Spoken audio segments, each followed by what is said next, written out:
வணக்கம். அனைவருக்கும் இனிய காலை வணக்கம். நம்ம 2024 தீபாவளிய சிறப்பா கொண்டாடி முடிச்சு சந்தோஷமா இருக்கும். குறிப்பா யாருக்குன்னு கேட்டீங்கன்னா சிங்கப்பூர் திராவிட செல்வனுக்கு.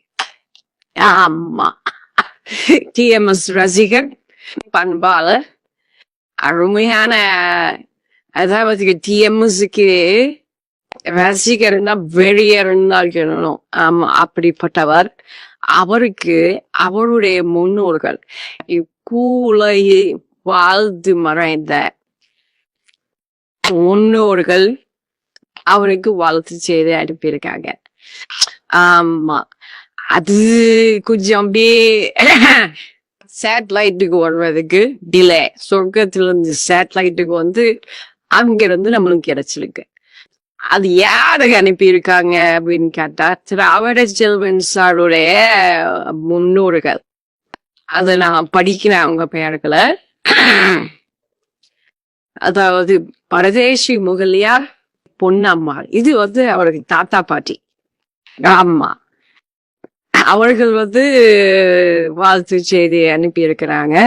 அதே மாதிரி பாலு பிள்ளை பூங்காவனம் அவர்கள், அதுக்கு நம்ம தரப்புல வந்து உங்களுக்கு எல்லாருக்குமே தீபாவளி வாழ்த்துக்கள் சொல்லியிருந்தோம்.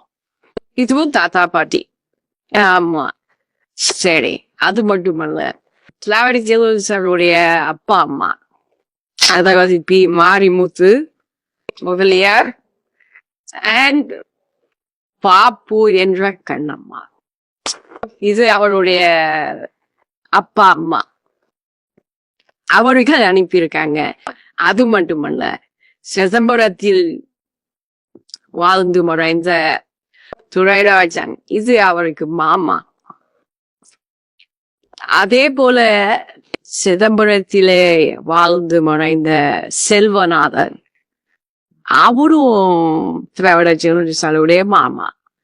மற்றும் சீர்காழியில் வசித்து இவ்வுலகை விட்டு சென்ற மறைந்த ஃபக்ரிஜாமி, அதுவும் அவருக்கு மாமா தான் அவர்கள். மற்றும் சித்ரா சின்னம்மா, அவங்களும் ஒரு வாழ்த்து செய்து அனுப்பியிருக்காங்க. இப்போ உலகில் வாழும் நாம் நமக்குள் வாழ்த்து பரிமாறிக்கொள்கிறோம். இது மட்டும் இல்லாமல் இவருடைய சித்தப்பா சிங்கப்பூரில் வாழ்த்து மறைந்த கிருஷ்ணன் முதலியார் அவர்கள், அவரும் வாழ்த்து செய்து அனுப்பியிருக்காங்க. அது ஏகோன் தொழில்நுட்பத்துல இங்க பதிவு செய்யப்பட்டிருக்கிறது. வரும் 2025 தை திருநாள், பொங்கல் திருநாளை அவர்கள் வாழ்த்து செய்தி அனுப்புவதாக குறிப்பும் கொடுத்திருக்கிறார்கள். நன்றி, வணக்கம்.